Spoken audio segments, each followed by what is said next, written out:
그 아리스토텔레스가 그 제자들 가르치고 있는 그림 보면 스승을 막 이렇게 얘기하고 있는데 다 뒤비 누워가지고 이렇게 편안하게 듣고 있거든요. 막 이러고. 예.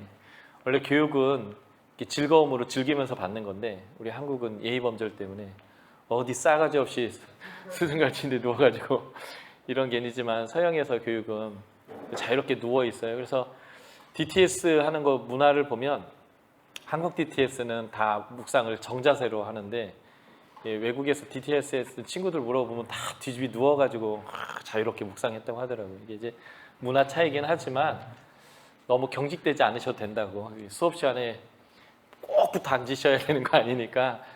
또 이렇게 피교육생은 늘 피곤해요. 그냥 피교육생이란 이유만으로. 그러니까 좀 이렇게 좀 졸리시고 허리 아프시고 그러면 잠깐 일어나셔서 옆에서 편하게 좀 스트레칭 하시면서 강의 들으셔도 괜찮을 것 같습니다.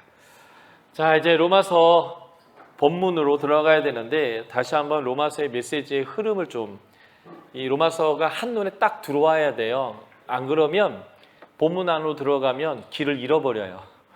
워낙 내용도 많고 그 깊이가 깊다 보니까 그거에 집중하다 보면 로마서가 말하고 있는 그 흐름을 놓칠 수가 있거든요. 그래서 큰 그림을 여러분들이 머릿속에 계속 두고 있으면서 이 문맥이 뭘 말하고 있는지를 이제 놓치지 않는 게 굉장히 중요합니다. 그래서 크게는 11장까지가 이론, 12장부터 해서 실제인데 그 이론의 핵심은 자격 없는 자가 자격을 얻게 됐다. 근데 그 자격은 차별이 없다. 차별 없이 자격을 얻은 사람들이 우리의 삶 속에서 죄도 이기고 율법 없이도 자유케 되는 하나님의 의로운 삶을 살 수 있는데 성령에 의해서 그것이 가능하다. 이것까지가 8장이에요. 그리고 9장부터 11장은 버려진 것 같은 유대인들 절대 버려진 게 아니라 하나님이 그들도 반드시 구원할 것이다. 그게 하나님의 섭리다. 그 섭리 안에서 이방인들도 하나님 앞에 자격 없지만 자격을 얻은 거다 라고 하는 이제 얘기, 여기까지가 절대적인 은혜에 의한 구원과 그 결과들을 얘기한 거라면 이제 12장부터는 그러니까 이제는 더 이상 제사를 드리지 않고 우리 자체가 그냥 하나님께 예물이 되어지는 산재의 삶을 관계 안에서 살아내도록 하는 거, 이게 이제 로마서인데요. 이 흐름을 다시 한번 보면 1장 17절 한번 보시겠습니까? 로마서. 이 로마서의 그 서론의 마지막 부분인데요. 1장 17절에 보면 복음에는 하나님의 의가 나타나서, 그래서 여기서 나타났다라는 단어가 1장 17절 서론에 이제 딱 등장해요. 그래서 사실은 이 메시지가 어디로 흘러가야 되냐면 3장으로 바로 넘어가야 합니다. 3장에 한번 봐주시겠어요? 3장 21절 보면 이제 19절부터 시작되는 문맥인데 21절에 보면 이제는 율법 외에 하나님의 한 의가 나타났다 하면서 그 의에 대해서 설명해요. 그러니까 사실은 하나님의 의가 나타났다. 그러니까 그 의가 뭐냐를 이제 설명하는 맥락으로 이 1장 17절에서 3장 19절로 훅 넘어가야 되는 게 원래 문맥이에요. 그런데 왜 하나님의 의가 나타나야겠느냐? 그것을 설명하기 위한 부분이 1장 18절부터 3장 18절까지예요. 자, 한번 볼까요? 1장 18절을 다시 한번 보시겠습니다. 1장 17절에도 한 의가 나타났다면 1장 18절에도 뭐가 또 하나 나타나는데 그게 뭐냐면 하나님의 진노가 나타났어요. 불의한 자들에게. 그러니까 지금 이거는 일종의 언어 유희예요. 하나님의 의가 나타났는데 왜 의가 나타났냐면 진노가 나타났기 때문에 의가 나타나는 거예요. 이상한 말이죠. 다시 말해서 하나님은 공의로운 하나님이기 때문에 죄가 있고 의롭지 않고 잘못된 것에는 벌을 주셔야 하는 거예요. 그래서 하나님의 진노가 나타났기 때문에 하나님은 공의 하나님이지만 또한 사랑의 하나님이어서 진노하고 싶지 않고 혼내고 싶지 않은 거예요. 그래서 하나님이 그래서 진노가 나타나야 되는데 내버려 두시고, 내버려 두신 게 뭐냐면 자식 키우는데 내 속 뒤집어 놓는 자식하고 계속 대화해봐야 뚜껑만 열리고 혈압 오르고 쓰러지잖아요. 관계 좋을 거 없으니까 그럴 때 부모님이 일단 멈추자 해가지고 그리고 분노가 아니라 긍휼의 마음을 다시 일으켜서 나중에 자식에게 다시 만나서 다시 이렇게 하듯이 하나님이 내버려 둔 것은요 진짜 버린 게 아니고요 죽이고 싶지 않아서 잠깐 띄워놓는 거예요. 내버려둬사, 내버려둬사, 내버려둬. 근데 이 내버려둠이 영원한 내버림이면 진짜 버린 것인데, 그래서 이 진노가 나타나야 되기 때문에 하나님의 의의를 나타냈다는 거예요. 그러니까 제 1장 17절에서 3장 19절 이후부터 시작되는 문맥인 3장 21절 이 얘기가 바로 넘어가야 되는데, 이 의의가 나타난 이유를 설명하고 싶어서 이 1장 18절 진노가 나타났기 때문에 하나님의 의의가 나타날 수밖에 없다라고 하는 그 설명을 하고 있는 이 내용이 1장 17절부터 3장 19절 사이에 쏙 들어온 거예요. 그래서 여기에서 이방인도 죄인이고 유대인도 죄인이고 모두가 죄인이고 의인이 없기 때문에 하나님의 의가 나타나셨다. 이게 놀라운 얘기죠. 예. 세상 같았으면 진노로 그냥 확 밀어버리는 거예요. 그리고 내 책임 아니고 네 책임이다 하고 끝내버리는 거거든요. 근데 은혜가 뭐냐면 진노가 나타나야 되기 때문에 의를 나타내셨다. 이렇게 이제 이해가 진행되는 흐름 안에 있습니다. 그래서 실제 논리는 여기로 흘러야 되는데, 이 하나님의 의가 왜 이렇게 나타났는지를 설명하기 위한 중간에 껴들어 있는 이 문맥. 그래서 이것과 이것이 확실한 대조가 되는 거예요. 그러므로 진짜 은혜가 되는 것이죠. 그래서 하나님이 이방인도 불의하고 유대인도 불의하다. 그러면 유대인이 나은 게 있냐? 사실은 더 나은 게 있었던 거예요. 일찌감치 부름받았고 말씀을 맡았으니까요. 그런데 그들 또한 결국 도찐개찐이었다. 그래서 하나님이 열이 받고 뚜껑이 열리고 다 죽여버리고 싶어서 하나님이 결정하신 게 있는데, 내가 죽으련다. 내가 죽어야지. 내 잘못이다. 내가 책임질게. 내가 이 문제의 본질을 해결할 수 있는 건 나밖에 없지 하면서 하나님이 하나님의 의의를 드러내셨다. 이렇게 구원받은 사람이 뭐가 잘났다고 누구한테 고개를 빳빳이 들고 네가 나보다 낫냐 내가 낫지 이럴 수 있는 근거가 없을 수밖에 없는 거죠. 그래서 논리가 이렇게 흘러가고 있습니다. 그래서 이것의 대조로 하나님의 의의가 나타난 것이 도대체 뭔가를 설명하는 거예요. 의의가 나타나는데 이 의의는 값을 치를 수 없는 의예요. 값없이 주어지는 의이고, 이것은 그 누구에게도 차별이 없이 모두에게 공평하게 주어지는 하나님의 은혜의 의라는 것이 아주 중요합니다.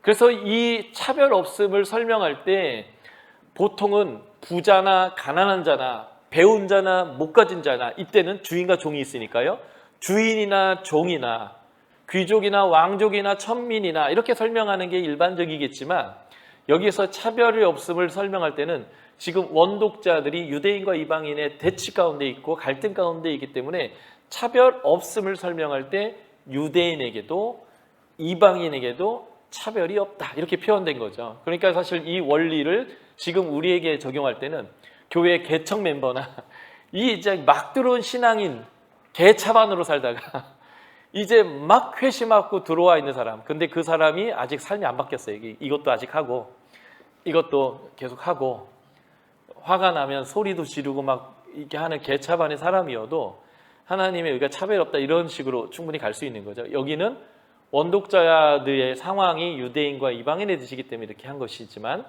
어쨌든 어떤 상황에 간 상관없이 차별이 없다. 그래서 이 유대인과 이방인의 차별이 없다라는 것을 유대인의 논지, 우리는 아브라함 때부터 하나님의 선택받은 백성이었어. 아브라함은 BC 2100년대 태어난 사람이거든요. 그때부터 치면 2000년이고요. 이스라엘 백성이 하나님과 언약을 맺은, 출애굽하고 언약을 맺은 시점으로는 1500년인데 니들 우리말 들어야지 라고 하는 이 논쟁의 논지가 이들 안에 있기 때문에 아브라함을 딱 꼬집어내는 거예요.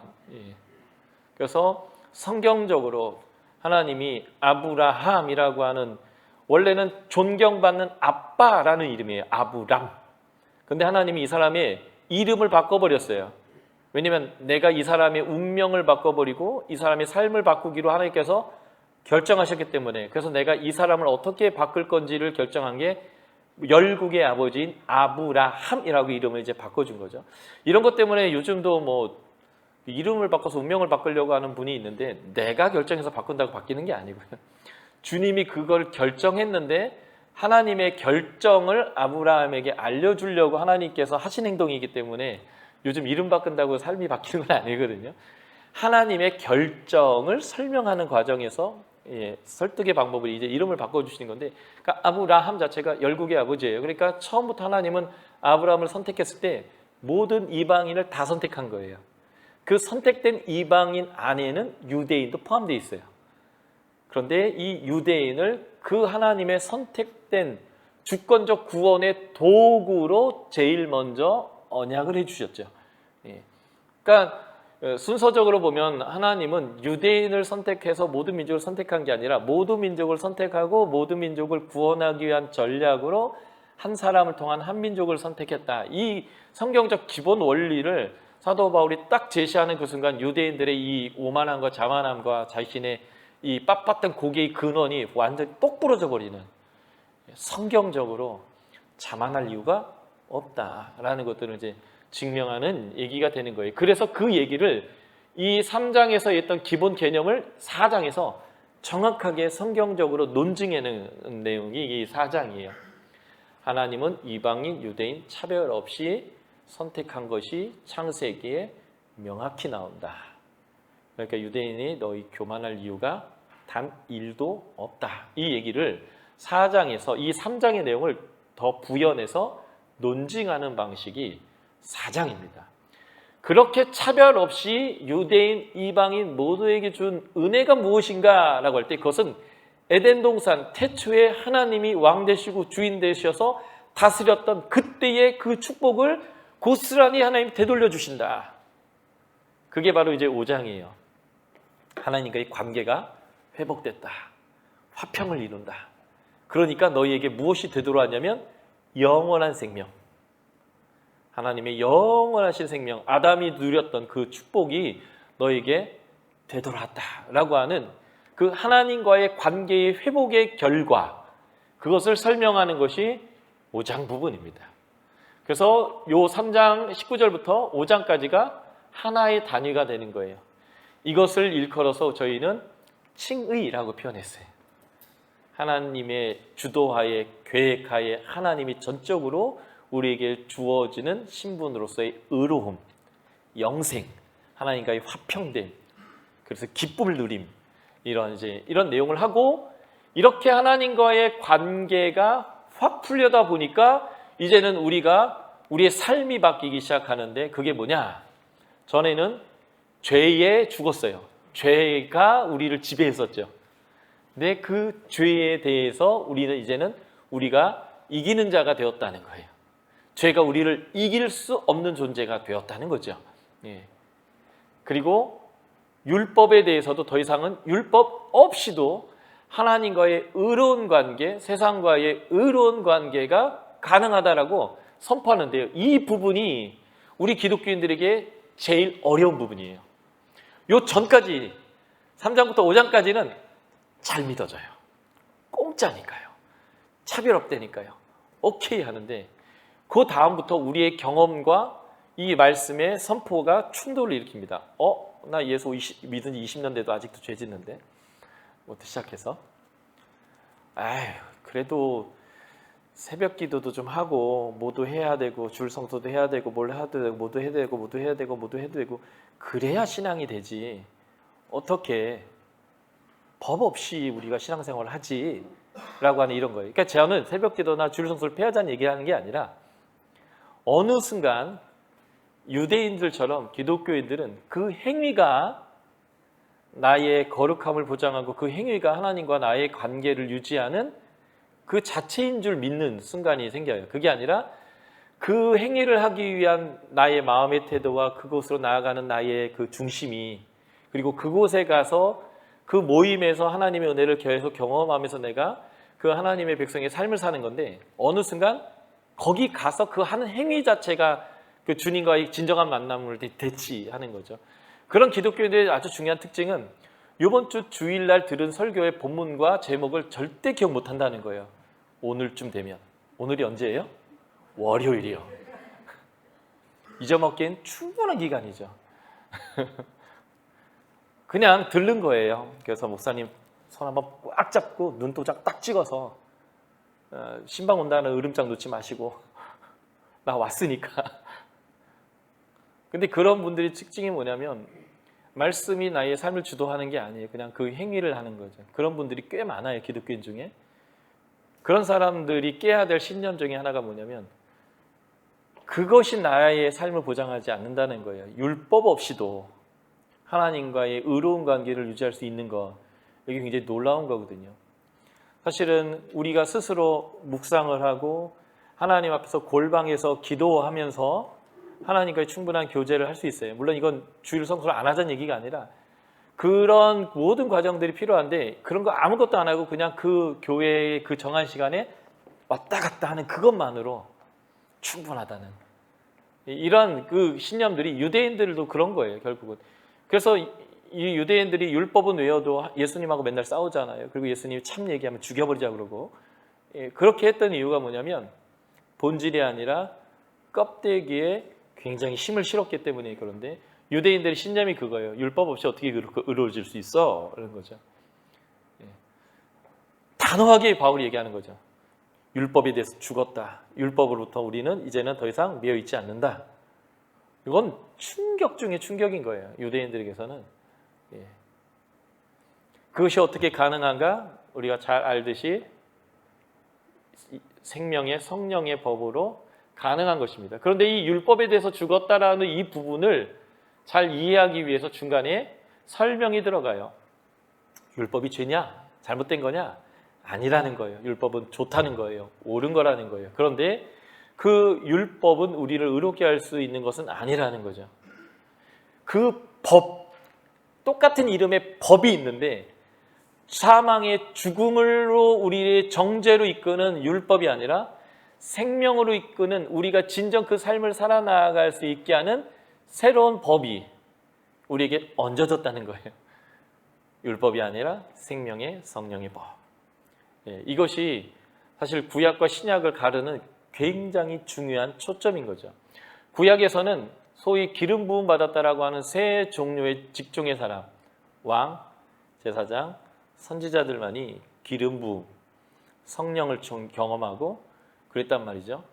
그런데 이제는 차별 없이 사람인 유대인이나 사람만도 못하고 개만도 못한 이방인이나 우리로 얘기하면 많이 배웠거나 적게 배웠거나 많이 가지나 적게 가지나 귀족이나 천민이나 사장님이나 아르바이트생이나 상관없이 모든 자들에게 하나님이 구원뿐만 아니라 하나님의 새로운 법을 주셔서 이러한 실제적인 삶을 살아내도록 허락하셨는데 그것이 바로 율법과 대조되는 성령의 법이다라고 하는 더 높은 상위의 법을 우리에게 주셨다 이런 거죠. 왜냐하면 초대교회의 정말 중요한 화두는 예수를 믿는다라는 것이 유대인이 되는 거냐 아니면 또 다른 어떠한 모습이냐라고 하는 게 1세기 내내 교회의 화두이고 신약 성경의 대부분의 책에서의 논쟁거리예요. 왜냐하면 유대인들은 100% 확신했거든요. 예수를 믿는다라는 것은 율법을 지키고 할례를 행하는 거다. 그런데 이 문제를 AD 49년에 예루살렘 공동체에서 1차 전도, 사도 바울의 1차 전도 위에 확실하게 결정했어요. 아니다라고요. 아니다라고 결정했지만 유대인들은 이 틀을 벗는 것을 너무 버거워했습니다. 그래서 사도 바울이 가는 곳마다 유대인과 충돌했던 중요한 이유는 두 가지예요. 예수가 메시아고 니들이 죽였다. 이거 아니면 율법의 의미가 없다. 율법이 아니라 예수에 대한 믿음으로 구원 얻는 거다. 이 논리가 유대인들에게는 안 들리는 거예요. 회당에 있는 유대인뿐만 아니라 기독교 유대인들, 기독교인 유대인들도 이게 안 들렸어요. 갈라디아서에서도 그 문제가 나오고 디모데전서에서 이 문제 나오고 디도서에서도 이 문제가 나오고 계속 이 문제가 나오는 거예요. 거기에서 나오는 거짓 교사들이 누구냐? 예수 믿는 유대인들이에요. 신기하죠? 놀라운 것은 결국은 성령님께서 이 문제들을 계속적으로 교회가 깨닫게 하고 벗어나게 했다는 거예요. 그런데 2000년이 지났더니 다시 새로운 율법으로 우리가 성령님을 제어한다는 거죠. 그것을 우리가 계속적으로 우리의 전통과 규범은 항상 옳고 좋은 거예요. 그런데 그것은 가이드지 그게 본질이 아니거든요. 근데 그 가이드가 강해지면 성령님도 어떻게 못해요. 가이드를 지키느냐고. 이런 문제들을 끊임없이 우리가 어떻게 씨름할 거냐 이 문제가 아주 중요한데 어쨌든 사도 바울은 유대인들에게 얘기하는 거죠. 생명의 성령의 법인 새 법을 따른다면 율법 없이도 너희가 하나님과의 그 의로운 관계를 유지할 수 있다라고 하는 놀라운 선포를 하게 됩니다. 자, 그리고 이 9장의 내용은 2장부터 3장의 내용과 연결되어 있는 부분인데 바로 2장부터 3장의 이 내용이 뭐냐면 유대인 너희도 죄인이야. 똑같아. 도찐 개끼니야. 너희 자랑할 게 없어. 라고 이렇게 꼭 유대인들을 밟아놨더니 이방인들이 고개를 쓱 드는 거예요. 그래서 유대인 니들도 자만하면 안 돼. 라고 하면서 이 밸런스를 맞추기 위해서 지금 이 9장부터 11장까지의 내용을 다루는데요. 9장은 하나님의 주권적 선택을 강조합니다. 하나님이 뱃속에서 잘한 것도 없고 잘못한 것도 없는 야곱과 에서 중에 야곱을 선택한 거 그건 그냥 하나님의 선택이었어 이런 거예요. 그런 것처럼 지금 하나님이 그냥 이방인들 잘한 거 없고 그렇지만 그냥 선택해 주었다 하는 거예요. 그런데 똑같은 하나님의 주권적 부르심과 선택을 받았는데 왜 이스라엘 백성은 의롭지 못하고 이스라엘 백성 입장에선 더 의롭지 않다라고 생각하는 유대 이방인들은 의롭다고 인정받았는가? 그것은 믿음을 따랐기 때문이다라고 하는 이제 설명을 하는 거죠. 그래서 믿음을 따른 이방인들이 훨씬 더 비교적으로 유대인들보다 더 의롭지 못하지만 의롭게 됐다. 이것은 하나님의 긍휼의 그릇 때문이에요. 하나님이 주권적으로 긍휼히 여기기로 결정했기 때문에. 그리고 이들은 하나님의 앞에 계속 불순종했기 때문에 진노의 그릇이에요. 근데 진노하시더라도 하나님은 거기에 특별한 하나님의 오래 참으심과 용납하심이 있어요. 그게 아니었다면 소돔과 고모라와 같았을 건데 남은 것이 없었을 텐데 하나님이 남기셨다는 거죠. 그러니까 하나님이 누구는 긍휼을 베풀든 누구에게 진노를 행하든 그것은 하나님의 주권이 있어요. 그런데 그 주권은 어디로 향하고 있는가? 모두를 구원하는 데로 향하고 있습니다. 그러니까 지금 하나님이 최선을 다해서 모두를 구원해 나가고 있는데 지들끼리 싸우는 거예요. 네가 어땠느니 제가 어땠느니 막 이러면서. 그러니까 하나님이 이방인에게도 얘기하는 거죠. 니들 이제 막 접붙임 받았는데 까불지 마라. 한 번에 훅 가는 수가 있다. 앞에서 유대인들의 교만함을 탁 눌렀기 때문에 뒷부분에서는 유대인의 교만함을 확 눌러버려요. 이 겸손함이 이 은혜를 받은 자의 삶이고 이것이 바로 복음을 받은 자의 태도고 그러야만 하나로 나아갈 수 있습니다. 그러므로 이제 이렇게 다음에 이제 시작되는 거예요. 너희가 은혜로 말미암아 구원을 얻었고 자격 없는 자가 자격을 얻었고 사랑받지 못할 자가 사랑받았고 긍휼의 그릇으로 때로는 진노의 그릇으로 하나님이 사용하셔서 구원으로 이끄셨으므로 이제는 너희가 더 옳다 그르다 싸움을 하는 것이 아니라 하나님이 받으실 만한 살아있는 제물로서 하나님께 삶을 드려라. 다르게 표현하면 죄를 이겨라. 율법 없이도 의롭게 서봐라. 그건 네 능력이 아니라 내가 너에게 주는 능력, 내가 너에게 주는 법, 성령 안에서 살아봐라. 근데 이 삶은 우리가 막 손들고 예배하거나 눈물을 쏟고 150데시벨 이상으로 쫙 막 소리 짓는다고 증명되는 게 아니라 관계로 증명될 것이다. 그 산제의 삶을 교회 안에서의 산제사의 삶으로, 교회 밖에서의 산제사의 삶으로 너희 삶을 증명해라. 그러면 너희가 하나 될 때에 하나님이 영광을 얻으실 거다. 이렇게 이제 논리가 흘러가고 있어요. 이러한 큰 맥락을 머릿속에 이해하시면서 이제 본문에 세부적으로 들어가야 합니다. 그냥 이것을 자꾸 놓치고 세부적으로 들어가면 제일 중요한 게 아니라 이게 조각들을 붙들고 이제 해석하게 되고, 그 조각들을 붙드는 해석도 이 저자가 말할 의도가 아니라 내 심령에 따라 해석할 수 있는 여지가 자꾸 생기기 때문에 큰 문맥 안에서 요 문맥에서 이런 얘기를 이렇게 해나가고 있다라고 하는 것을 좀 쭉 따라 나갈 수 있을 필요가 있겠습니다. 그래서 한 번 더 설명드렸고요. 자, 본문으로 들어가겠습니다. 자, 1장 1절부터 17절까지는 이 로마서의 서론을 언급하는데요. 이 서론에서는 복음에 대한 이야기를 하게 됩니다. How to read a book, 우리나라로 번역된 책으로는 독서의 기술이라는 책이 있어요. 이 책은 책을 어떻게 읽어야 되느냐라는 기술을 설명해 주는데, 뭐 1000페이지 되는 책도 사실은 10분만 읽으면 이 책이 뭘 말하는지를 북 리뷰를 할 수 있다는 거예요. 왜요? 제목 딱 읽어요. 그리고 저자를 봅니다. 책에는 그 저자가 어디서 공부했고 뭐 이런 게 있어요.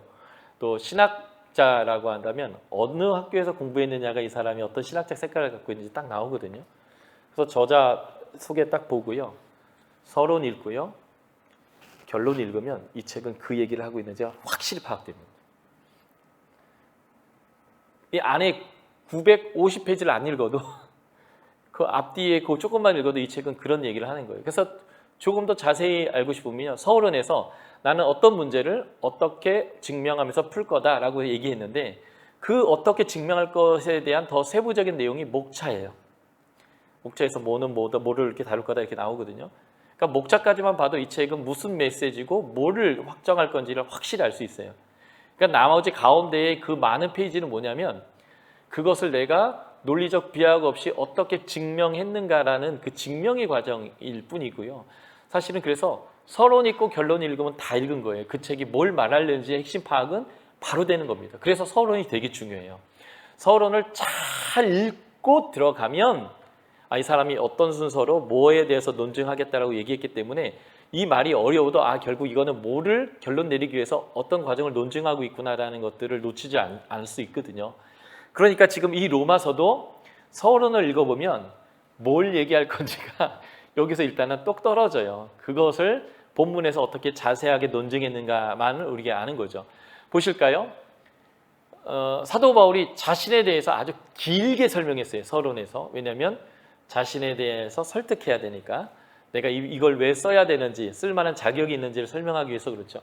그래서 사도 바울은 자신을 이렇게 길게 설명하고 있는데요. 16차례를 걸쳐서 첫 번째, 자신을 예수 그리스도의 종, 사도로 부름받았고 복음을 위해서 택정받았고 예수로 말미암아 은혜와 사도의 직분을 받았고, 이런 내용들을 통해서 사도 바울은 뭐냐면 자신이 복음을 위한 일꾼임을 강조합니다. 그래서 내가 이 일을 맡았기 때문에 이것을 쓴 거야 라고 얘기하고, 그리고 여기서 반복되는 단어가 뭐냐면 이 빨간색이에요. 복음. 로마에 복음을 전하게 한다. 나는 복음을 부끄러워하지 않는다. 결국 사도 바울이 서론에서 가장 강조했던 단어는 복음이에요. 그러니까 나는 이 복음을 맡은 일꾼으로서 나는 복음을 전할 의무가 있는데, 너희가 이게 필요하니까 나는 로마서에서 뭘 얘기하고 싶냐? 복음 얘기하고 싶다고. 이게 신령한 은사예요. 이들에게 주고 싶은 거예요. 그런데 이 복음에 대한 사도 바울의 태도가 있는데, 나는 어떠한 상황에서도 이 복음이 부끄럽지 않아요. 그래서 나는 이것을 담대히 너에게 전하는 건데, 이 복음을 누구에게 전해야 되냐면 모든 이방인에게요. 헬라인이든 야만이든, 배웠든 못 배웠든, 지혜가 가 있든 어리석든 지혜가 없든, 나는 모든 사람에게 빚진 자로서 이것을 전해야 될 나는 사명이 있습니다. 그러니까 지금 일면식 없어도 내가 이 얘기를 당신들에게 이렇게 써보내는 거에 대해서 오해하지 마십시오. 이건 내가 해야만 하는 일입니다. 그리고 내가 여러분들에게 전해주고 싶은 것은 네가 잘했니 못했니가 아니라 복음입니다. 그리고 난 이거에 대한 어떠한 부끄러움도 없이 전합니다. 이게 이제 로마서의 서론이에요. 이 복음이 뭐냐라는 것을 볼 때 또 이 서론에서 반복 단어가 복음인데, 이 복음은 아들에 관한 거예요. 아들의 복음입니다. 그러니까 이 말 저 말 한 게 아니라 예수를 복음으로 전하겠다는 거예요. 지금 싸우고 있는데 예수 얘기를 해요. 어떻게 보면 생뚱맞죠. 싸우고 있는 사람한테 다 들어보고 네가 잘했네, 네가 잘못했네, 이건 이렇게 해야 되지, 저건 저렇게 해야 되지, 이렇게 얘기하는데 사도 바울은 생뚱맞게 복음을 전하겠다. 아들에 대한 복음이다. 근데 그게 해답이라는 거예요. 놀랍죠? 왜냐하면 서로가 뭘 잘했는지 잘못했는지를 아는 것보다 더 중요한 게 절대 진리의 기준에 이들이 반응했는가, 아니면 상대적 진리를 가지고 서로 싸웠는가의 문제이기 때문에 사도 바울은 절대 잣대, 캐논, 절대 진리, 복음, 아들, 예수, 너희는 그의 종이고 그의 따르는 백성인데 그의 가르침에 지금 너희가 맞는가 안 맞는가로 그들의 싸움의 문제를 해결하는 거예요. 늘 진리에 맞추는 거죠. 절대적인 진리요. 상대적 진리 말고요. 누군가 더 많은 사람이 좋아하는 진리 말고요. 다수결 말고요. 세대가 바뀌고 인종이 바뀌고 모든 게 바뀌어도, 문화가 바뀌어도 변할 수 없는 절대 진리에 딱 비추어서 너희들이 무엇이 잘못됐는지를 맞추면 그 사람들이 하나 될 수 있는 거거든요. 그러니까 지금 사도 바울은 이 서론에서 나는 복음을 맡은 자다. 그래서 나는 복음 얘기하겠다. 복음은 다른 거 아니다. 아들에 대한 거다. 근데 이 아들에 대한 것은 하나님이 선지자들로 말미암아 성경에 미리 약속하신 거다. 구약에 나와 있는 하나님의 약속 메시아, 그 예수에 대한 복음을 내가 얘기하겠다는 거예요. 그런데 이것이 믿는 자에게, 믿음이라는 단어 반복되는데 구원을 주시는 하나님의 능력입니다. 이 능력은 의의를 나타내는 거예요. 놀라운 거죠. 보통 세상에서는요, 잘한 사람, 그런 사람에게 상을 줘요. 못한 사람에게 벌을 줘요. 그런데 지금 주님은 그 모두에게 구원을 주시는 의라는 상을 주세요. 이게 세상과 다른 절대 진리입니다. 줄 세우지 않아요. 그래서 이것은 믿음으로부터 믿음에 이르게 되는, 믿음으로 시작해서 믿음으로 끝나는 오직 믿음의 법칙이다라고 하는, 세상에서는 기브 앤 테이크고요. 부모와 자식 관계도 순종하면 상 주고 불순종하면 벌 주는 이런 그 법칙이 있어요. 그래서 잘해야 돼요. 그리고 늘 눈치 봐야 합니다. 상황에 따라 반응해야 돼요. 그런데 하나님 나라의 진리는 아니요. 예수를 수용하고 바라는 거예요. 그래서 이 믿음이 뭔지를 이제 설명하게 됩니다. 아들이 반복되는데 성경이 미리 약속하시고 육신으로는 다윗의 혈통, 이게 이제 구약의 예언서에서 반복적으로 얘기했던 다윗의 후손으로 온, 다윗의 영원한 왕국을 세운다라고 하는, 다시 말해서 성경적으로 증명해서 아들에 대한 것을 얘기하고, 또 하나는 성결의 영, 이 성결로 번역된 헬레어는 그냥 거룩하다거든요. 헐리. 거룩한 영으로는 죽은 자 가운데서 부활의 능력으로 하나님의 아들로 인정됐다. 그분은 능력으로서 하나님의 아들이심을 증명했다. 이 두 가지인데, 사실 이 능력으로 증명했다라는 이 내용도 성경적이긴 해요. 다니엘서 7장에 보면 네 마리의 짐승이 등장하는데 그 짐승 다음에 인자와 같은 이가 구름을 타고 전능하신 하나님 우편 안에 인계되면서 거기서부터 세상 모든 권세를 소유하시는 얘기가 나옵니다. 이 다니엘서 7장은 굉장히 중요한 장인데, 예수님이 승천하셨고 하나님 오른편에 앉으셨다면 그분이 메시아다라는 것을 보여주는 아주 중요한 구절입니다. 스데반이요, 구약을 관통하는, 창세기부터 관통하는 설교를 했어요. 유대인들이 이기고 싶은지만 논리적으로 졌습니다. 부글부글 끓었는데 스데반이 이 한마디 했다가 돌 맞아 죽었어요. 그 전까지는 괜찮았는데 그 한마디가 뭔지 아세요? 예수님이 하나님 오른편에 서신 걸 보노라 이 말에다가 돌 맞아 죽었어요. 이건 더 이상 못 참겠다고. 그 말이 무슨 말인데요? 인자와 같은 이가 구름을 타고 하나님 옆으로 인계됐다. 이게 이스라엘 사람들이 이해하는 메시아인데 예수님이 메시아다 이 얘기했다가 돌 맞아 죽었거든요. 굉장히 중요한 표현이에요. 그래서 신약에서 예수님을 증명할 때마다 하나님 오른편에 있다는 표현이 엄청나게 나와요. 그러니까 이 부분도 부활하여 능력으로 하나님 아들로 인정되었다 이 말도 성경적인 건데 성경적일 뿐만 아니라 그분 스스로의 능력으로 아들이 메시아다라는 것을 이제 증명했다는 거예요. 이분이 바로 예수 그리스도이고 이분으로부터 내 사도적 권위가 나왔다. 그러니까 내가 지금 전하는 것은 이분이 하라고 하는 일을 전할 뿐만 아니라 내가 하는 것은 이분을 증거하는 거다. 이게 이제 아들의 복음입니다. 그래서 이제 로마서에서 아들의 복음이 무엇인가를 쭉 정리하면 이래요. 3장 21세 26절 하나님의 한 의가 나타났는데 이 의는 속죄적 죽음이에요. 예수 안에 있는 속량으로 말미암아 은혜로 값없이 의롭게 하기 위한 죽음이셨고 이번에 또한 죽음은 화목적 죽음이라는 거죠. 속죄제고 화목제로서 그의 피로써 믿음으로 말미암아 전에 지은 죄가 간과되었다. 이게 이제 하나님의 한 의라는 아들의 복음의 아주 중요한 3장의 내용이고요.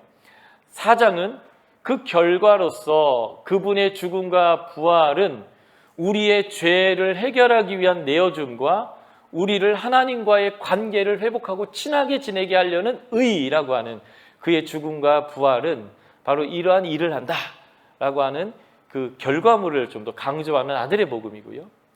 5장의 부분은 우리가 생명 안에서 이제는 왕노릇 할 수 있게 됐는데 이유가 뭐냐면 전혀 이런 사랑을 받을 수 없을 때 그럴 상황일 때 우리가 아직 연약하고 아직 죄인이고 아직 원수 되었을 때에 사실은 아무런 자격도 없고 이런 은혜를 받을 만한 어떤 근거도 없을 때에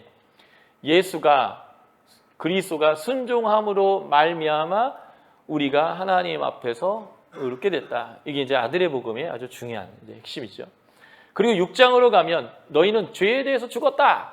아들의 죽음과 부활의 의미는 우리는 이제 죄에서 죽었기 때문에 죄가 우리에게 어떠한 영향력과 지배력을 갖지 못한다.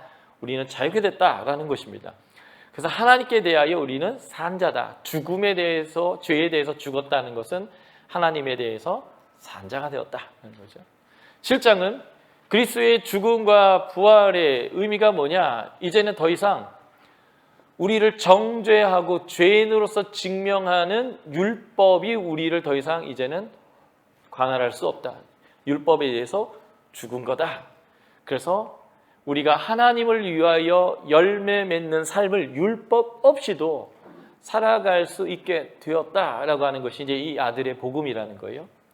그리고 10장 4절에 보면 그리스도를 믿는 자에게 의를 이루기 위해서 율법의 마침이 되었다라는 것입니다. 더 이상 율법은 역할을 하지 않는다는 거예요. 이제 갈라디아서에서 여러분들 배울 거예요. 율법의 유통기한은 예수님 오시기 전까지였다. 이게 이제 유통기한이 끝났어요. 그러니까 지금도 우리가 율법대로 살려고 한다면 유통기한이 2000년이나 된 음식을 먹는 건데 그러면 반드시 토사광난이 일어나게 돼 있어요. 몸에 문제가 생기게 돼 있어요. 율법의 유통기한은 2000년 전에 끝났다. 왜냐하면 더 나은 법, 더 온전한 법, 우리를 살게 하는 법이 우리에게 새롭게 주어졌기 때문이다. 이런 내용들이 이제 이미 아까 제가 수평구조를 통해서 큰 단위로 다 설명했던 내용들인데 이게 바로 사도 바울이 얘기하려고 했던 아들에 관한 복음이다라고 보시면 되겠습니다. 자, 로마서 1장 17절 우리가 너무 잘 아는 말씀이지만 한번 같이 소리내서 읽어볼까요? 참 능력 있는 말씀이죠. 자, 로마서 1장 17절 준비되셨나요? 같이 읽겠습니다. 시작.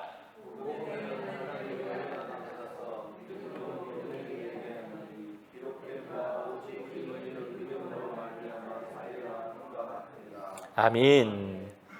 아주 우리가 너무너무 좋아하는 말씀인데요. 자, 보십시오. 오직 의인은 믿음으로 말미암아 산다. 믿음으로 산다는 게 도대체 무엇인가라는 거예요. 이것은 강한 신념을 갖는가라고 생각하시면 안 된다는 거예요. 신념이 강한 것은 믿음이 아닙니다. 왜냐하면 신념이 아주 강한 믿음을 갖고 있는 아주 독특한 집단이 있어요. 그게 이단입니다.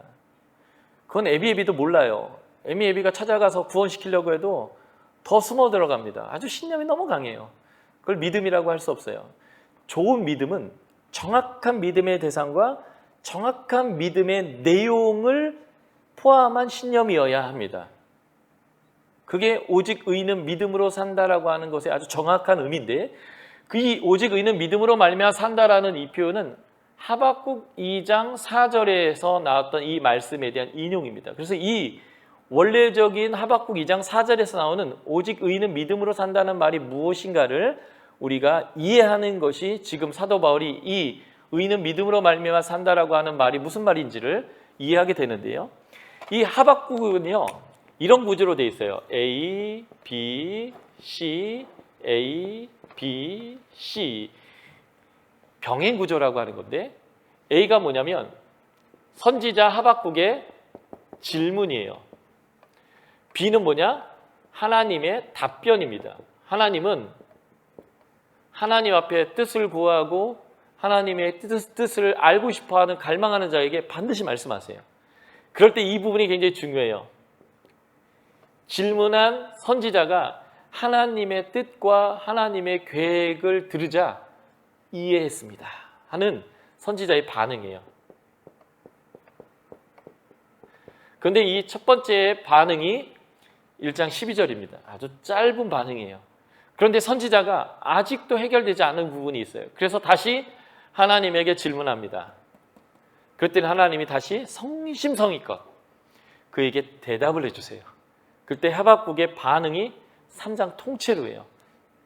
우리가 잘 알듯이 외양간에 송아지가 없고 무화과에 포도나무에 무화과와 포도가 없어도 지금 현상이 고통스럽고 낭망되고 아무것도 없어도 하나님의 계획과 뜻을 알았더니 소망이 생겨요. 왜냐하면 하나님이 나를 높은 곳에 다니게 할 걸 알기 때문에. 그래서 이 사람이 기뻐하기로 결정합니다. 현실이 아무것도 바뀌지 않았는데도 그가 기뻐해요. 이유가 뭘까요? 주인인 하나님이 무엇을 하실 줄 알았고, 그러니까 그 하시려고 한 일이 반드시 이루어질 줄 알기 때문에 지금의 현재의 상황은 아무 문제가 안 되는 거예요. 주인이 그렇다면 그런 거예요. 그래서 내 눈에 아무것도 안 보여도 기뻐할 수 있는 이유가 이제 발생하는 거죠. 지금 이 하박국은 아마도 배경상 요시야가 돌연히 죽는 그 시점 어간에 아마 이 하박국서가 기록된 것 같아요. 나움, 하박국, 스바냐가 지금 남유다의 말기에 쓰여진 그 동시대의 예언인데, 요시야라는 사람은 어떤 사람이냐면 남유다의 19명의 왕 중에 가장 선한 왕이었습니다. 솔로몬 이후에 남북으로 나라가 쪼개져서 북이스라엘이 344년 동안 19명의 왕이 다스렸는데 그 중에 8명의 왕만이 하나님 보시기에 선하였다라고 되어 있습니다. 나머지 11명 왕은 악했어요. 그런데 이 8명 왕의 통치 기간 중에 딱 2명의 왕만이 산당을 제했습니다. 신명기에 그 12장부터 19장까지 아주 강조되고 있는 개념이 뭐냐면 내 이름을 두려고 택하신 곳에서만 예배를 드리라고 되어 있어요. 이게 단일 성소 개념인데 그 하나님의 이름을 두려고 택하신 곳 아닌 곳에서 드리는 모든 예배의 장소를 산당이라고 부릅니다.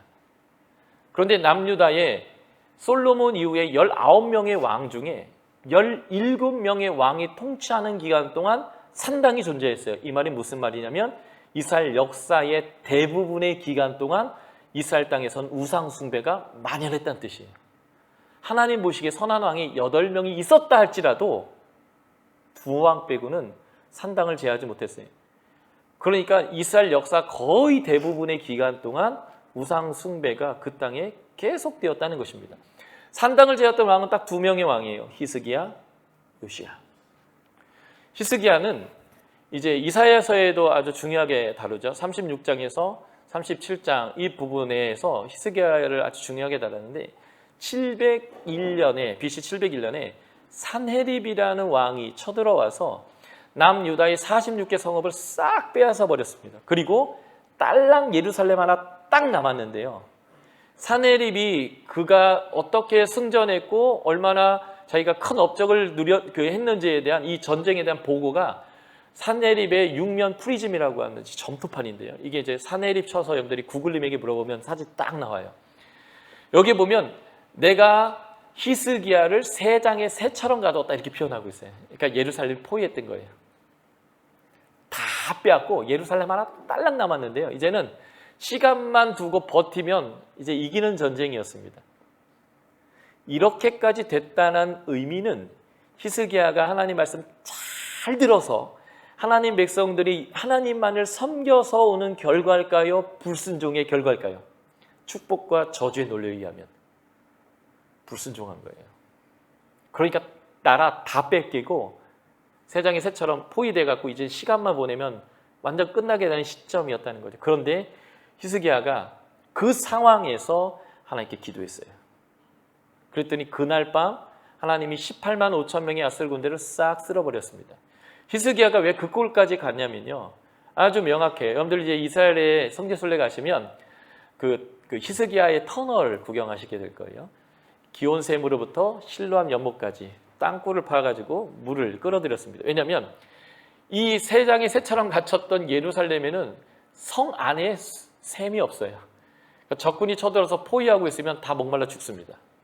그래서 히스기야가 어떻게 했냐면 기온샘, 성 밖에 있는 섬을 큰 바위로 다 묻어버리고 그 안에서 터널을 뚫어가지고 물을 성 안으로 끌어들였는데 이게 히스기야 터널입니다. 하나님 의뢰하라고 했더니 자기가 물을 파서 준비했어요. 히스기야가 성벽을 쌓습니다. 그리고 이사야서 30장, 29장, 30장 이렇게 보시면 히스기야가 계속 애굽에 사신을 보내요. 도와달라고.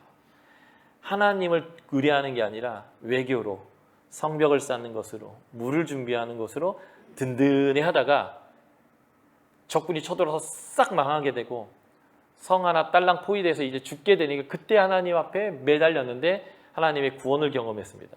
그런데 열왕기는 이것을 뭐라고 표현했냐면 이스라엘 열왕 중에 하나님을 가장 신뢰했대요. 이건 허걱하는 소리예요.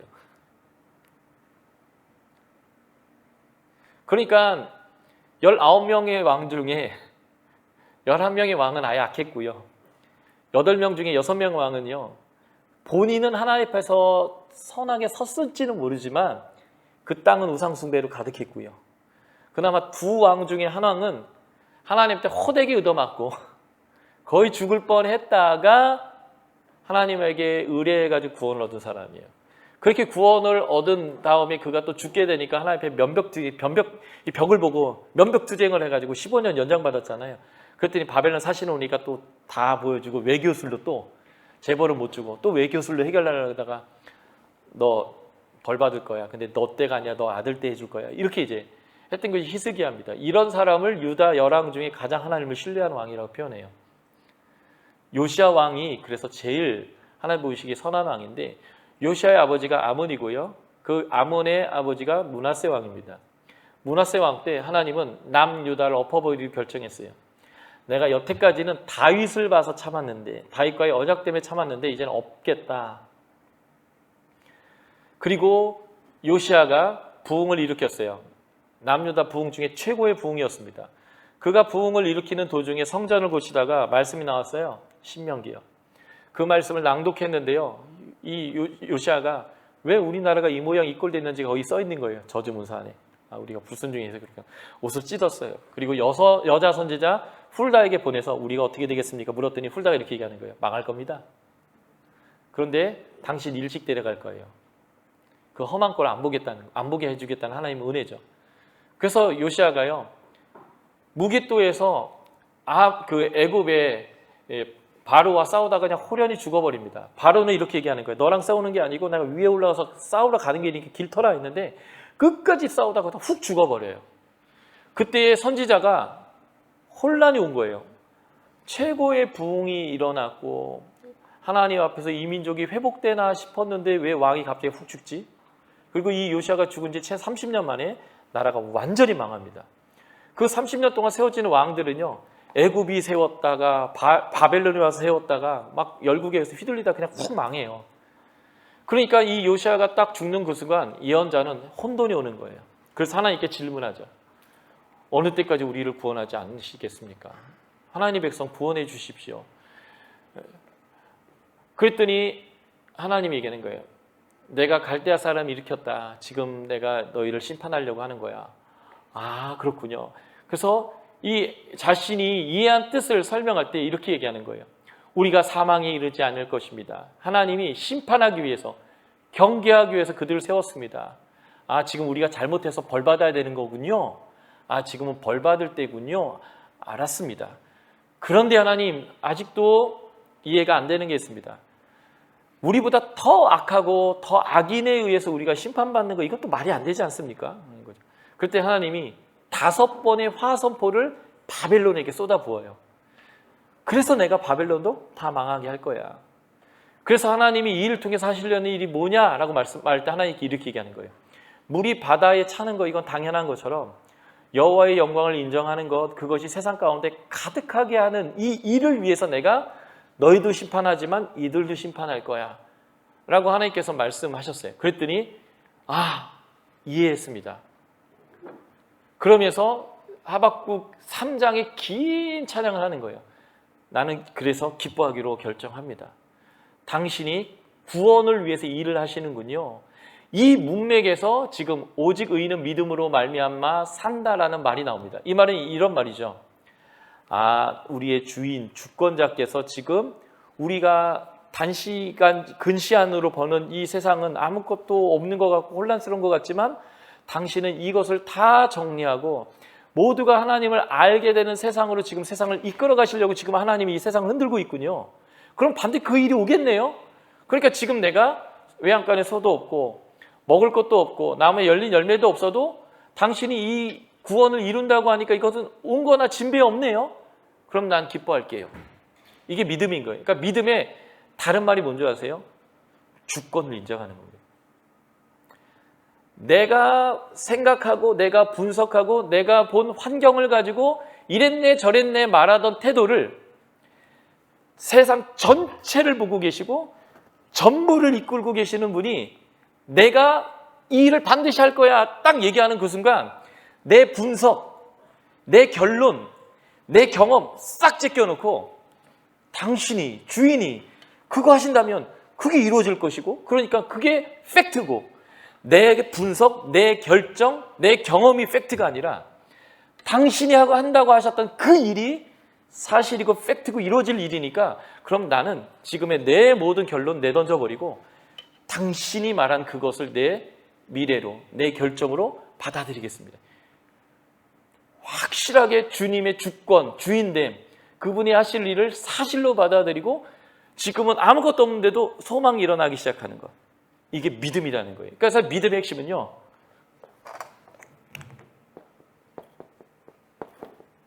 주권 인정입니다.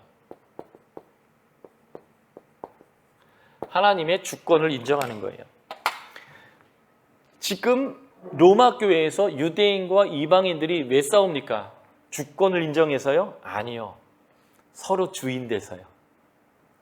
내 말 좀 들어. 뼈가 달라. 우리는 성골이야. 니들하고는 뼈가 달라. 우리 자체가 경건이야. 니들이 그렇게 살면 안 되지. 이렇게 얘기하는 거예요. 내 거에 맞추라는 거예요. 이방인들이 얘기하는 거죠. 아이고 그래 하나님 말씀 그렇게 잘 들어가고 쫄딱 망해갖고 나라도 없이 쫓겨다니면서 개고생하면서 그거 참 자랑스럽겠다. 참 자랑스럽겠다. 그냥 집도 없고 절도 없는 것들을 우리가 받아줬더니 지금 저 자랑하는 거 봐라 하면서 니들은 버려졌고 우리가 선택된 거야. 이렇게 나오는 거예요. 그러니까 9장부터 11장이 유대인들 안 버려졌어 이렇게 사도 바울이 얘기하거든요. 자기들이 잘났다는 거예요. 그러니까 지금 로마서에서는 이렇게 하는 거죠. 아니야. 오직 의인은 믿음으로 사는 거야. 그 믿음이 뭔지 알아? 하나님을 주인으로 인정하는 거야. 주인의 뜻은 뭔지 알아? 너도 죄인이지만 너도 다 의인 만들어 주셨어. 그러니까 잘났다 못났다 싸우지 말고 하나님의 뜻이 무엇인지를 알아 산제사의 삶에 너희가 맞춰. 서로 평가하는 거 서로 비난하는 거, 서로 잘났다고 하는 거, 그거 하나님 뜻이 아니야. 다 못났는데 다 의롭게 해줬으니까 그 의로움의 삶으로 나가야 돼. 이거예요. 주권 인정. 사도 바울이 말한 복음은 주권 인정이에요. 의인은 믿음으로 사는 거예요. 믿음이 뭐냐면 절대적인 은혜로 구원 얻었으니까 잘났다 고개 쳐들지 말고 하나님의 은혜의 근거에서 겸손하게 하나님의 절대 기준에 각자가 맞춰 나가는 거예요. 믿음은 주권 인정입니다. 우리가 복음을 얘기할 때 너무 단순한 복음을 설명하다 보니까 예수님이 나를 위해서 죽은 것을 믿으면 구속 곧 죄사함을 받는 것을 복음의 핵심으로 설명하는데요. 아니요. 왜 예수 믿으면 구원 얻는데요? 그거 화학적 도식으로 쓸 수 있어요? 그건 논증되는 게 아니에요. 왜 예수 믿으면 구원 얻을까요? 이유는 한 가지예요. 주인이 그렇게 정했어요. 설명이 안 돼요. 주인의 뜻이에요. 주인의 뜻을 믿는 게 구원이에요. 근데 그 주인의 뜻을 그 한 가지로만 자꾸 복음으로 설명해요. 아니요. 그 주인의 뜻을 받아들인다라고 하는 측면은 주인이 원하는 삶까지를 나의 가치로 받아들이는 것까지인데 그게 바로 이제 6장, 7장, 8장 설명이에요. 근데 우리는 6장, 7장, 8장을 잘 안 받아들여요. 내 경험으로. 안 돼, 그거는. 근데 그 이전까지는 복음이다 해가지고 다 받아들여요. 그래서 예수를 따르는 삶은 없는데 오늘 저녁 죽으면 천국 갈 수 있냐고 물어보면 다 간대요. 반쪽 복음인 거죠. 복음이 아니란 얘기가 아니라 복음은 좀 더 통합적인 건데 주인의 뜻을 수용해서 주인의 삶을 살아나가는 건데 그 주인의 뜻을 수용하는 인문이 예수님이 나를 위해서 죽었다는 건데 그 인문에서 멈춰버리는 거예요. 그 다음은 믿음을 안 가져요. 왜냐하면 내 경험상 사람이 할 짓이 아닌 거예요. 우리가 어떻게 죄를 이겨요. 이러면서 그러니까 사도 바울이 지금 믿음, 오직 의인은 믿음으로 말미암아 산다라는 믿음의 핵심은 아무것도 보이지 않고 깜깜하고 나라는 망하고 아무 소망이 없고 가진 것도 없고 모든 것이 절망의 시대에 하나님이 나는 계획이 있어. 내 계획의 끝은 뭔 줄 알아? 하나님의 영광이 세상 가운데 가득하고 모두가 하나님을 알고 하나님을 주인 삼는 세상이야. 나는 너희들이 이것을 거절해도 마침내 이 일을 이룰 거야 라고 얘기하는 그 순간 아무것도 없고 깜깜하고 절망하는 그 순간 이 사람이 기뻐하기로 그냥 결정해버렸어요. 주인이 한다니까.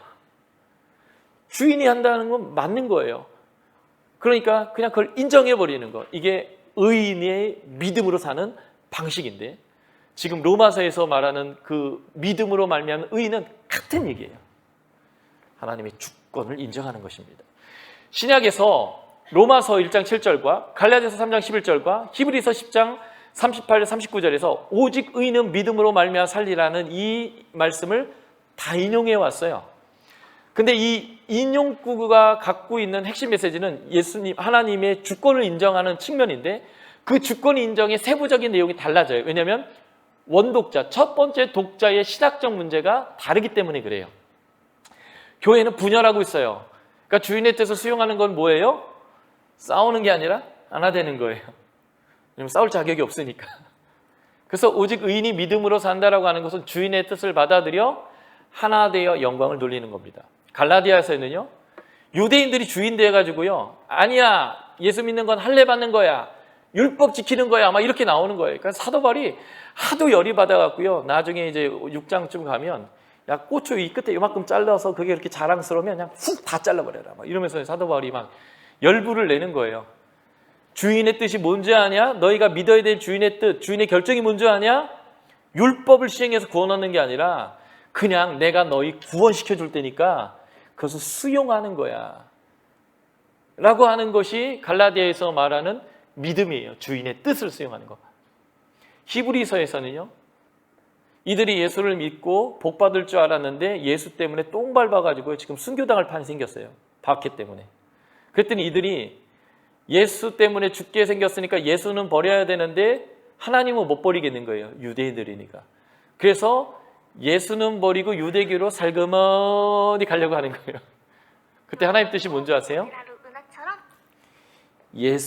이 믿음이라는 것은 예수를 믿는 거예요. 왜냐하면 예수님이 너희가 돌아가려고 하는 그 구약의 완성이시기 때문에, 더 나은 분이시기 때문에. 그래서 구약의 아주 중요한 가치들과 사역자와 예수님을 비교해서 예수님이 얼마나 탁월한지를 설명해요. 선지자보다, 모세보다, 여호수아보다, 아론보다, 그리고 인간 제사장직보다 예수님의 제사장직이, 예수님의 제물 되심이, 예수님의 성전 되심이, 너희가 가치를 두고 떠내려가려고 하는 그 유대교 그거에 더 탁월하신 완성이시다. 그러니까 유대교로 돌아가는 것은 타락이야 라고 하는 이 하나님의 결정을 수용하는 것, 이게 오직 의인은 믿음으로 산다는 거예요. 다시 말해서 히브리서는 그냥 죽어도 되는데 뭐 이런 뉘앙스가 있어요. 왜냐하면 죽어봐야 천국이잖아요. 근데 살려고 온전하지 않은 복음으로 돌아가려고 하는 것, 주인의 뜻이 뭐냐가 조금씩 달라지는 거예요. 믿음으로 싸워라. 죽을 수 있으면 죽어라. 너희 믿음의 선진들이 다 그러다 갔어. 그런데 그들이 지금 너희를 응원하고 있다고. 이게 오직 의인은 믿음으로 말미암아 산다라는 거예요. 대원칙은 이거예요. 하나님의 주되심, 예수 그리스도의 주되심. 그 주인의 뜻이 뭐냐라는 거예요. 로마서에서 싸우지 마라. 하나 되라. 갈라디아에서는 나는 공짜로 구원 주기로 했지 너희에게 행위를 요구하지 않는다. 히브리서에서는 돌아가는 것, 유대교로 돌아가는 것, 이건 믿음을 저버리는 거야. 끝까지 믿음으로 싸워라. 믿음의 선진과 함께 그 길을 걸어라. 예수님이 십자가를 지고 영문에 나간 것처럼 너희도 그 십자가를 지고 그냥 나가라. 이게 믿음이다. 주인의 뜻이 그거라는 거예요. 그래서 신약에서의 믿음의 본질은요, 예수님이 나를 위해서 죽어서 내가 구원 얻었다가 아니에요. 그것은 우리의 믿음의 내용의 일부이고, 믿음의 본질은 하나님, 예수님, 성령님을 주인으로 받아들인다. 그 주인의 뜻의 일부가 뭐냐면, 우리는 뭔가 대가를 줘야 뭘 받을 수 있는데 대가 없이 그냥 하나님이 우리에게 구원을 주신다 라는 것을 포함하는 것이 이제 우리의 믿음의 내용이 되겠다라는 것이죠.